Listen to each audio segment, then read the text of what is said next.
NDA కూటమి ప్రభుత్వం పూర్తిగా కార్మికుల భద్రత ఆరోగ్యం విషయంలో పూర్తి జాగ్రత్తలు తీసుకుంటుందని అలాగే కార్మికులందరూ కూడా తమ తమ కుటుంబాల కోసం ఈ రాష్ట్ర శ్రేయస్సు కోసం రాష్ట్ర ఉన్నతి కోసం సేఫ్టీ కిట్స్ తప్పనిసరిగా వాడాలని రాష్ట్ర కార్మిక శాఖ మంత్రి వాసంశెట్టి సుభాష్ పిలుపునిచ్చారు. 54వ జాతీయ భద్రతా వారోత్సవాల్లో భాగంగా కాకినాడ జిల్లా ఫ్యాక్టరీస్ శాఖ ఆధ్వర్యంలో ఆదివారం ఉదయం కాకినాడ పట్టణం కుళాయి చెరువు వద్ద ఏర్పాటు చేసిన అవగాహన ర్యాలీని రాష్ట్ర కార్మిక ఫ్యాక్టరీస్ బాయిలర్స్ శాఖల మంత్రి వాసంశెట్టి సుభాష్ జెండా ఊపి లాంఛనప్రాయంగా ప్రారంభించారు.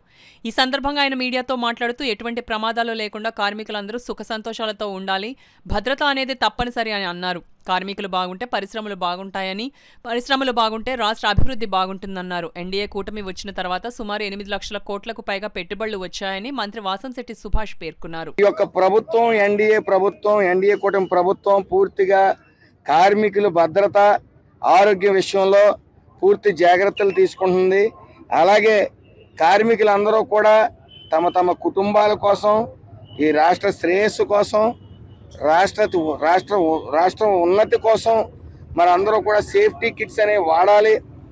మీ కుటుంబాల కోసం మీరు జాగ్రత్తగా ఉండాలి. అలాగే తోటి కార్మికుల పట్ల కూడా మీరు జాగ్రత్తగా ఉండటం వల్ల తోటి కార్మికులు కూడా సురక్షితంగా ఉంటారు. దీని ముఖ్య ఉద్దేశం జీరో ఇన్సిడెంట్స్, అసలు ఏ ఇన్సిడెంటు జరగకుండా, ఏ యాక్సిడెంటు జరగకుండా కార్మికులందరూ కూడా సుఖ సంతోషాలతో ఉండాలి. భద్రత అనేది మాత్రం మస్ట్ అండ్ షుడ్ అని తెలియజేయడమే. అలాగే వాళ్ళు బాగుంటే ఇండస్ట్రీస్ బాగుంటాయి, ఇండస్ట్రీస్ బాగుంటే ఆ రాష్ట్ర అభివృద్ధి బాగుంటుంది. చూశారు మీరు, సుమారు 8 లక్షల కోట్లు పైబడి పెట్టుబడులు ఎన్డీఏ కూటమి వచ్చిన తర్వాత తీసుకుని వచ్చిన తర్వాత అది పూర్తిగా రాష్ట్ర ఆర్థిక అభివృద్ధి పెరుగుతుంది, రాష్ట్రంలో నిరుద్యోగ సమస్య తీరుతుందని ముఖ్య ఉద్దేశంతో ఈ కష్టపడటం వెనకాల నారా చంద్రబాబు నాయుడు గారు కానీ, లోకేష్ గారు కానీ, పవన్ కళ్యాణ్ గారు కానీ ఈ రాష్ట్ర ఆర్థిక అభివృద్ధి కోసం నిరంతరం కృషి చేస్తూ ఉన్నారు.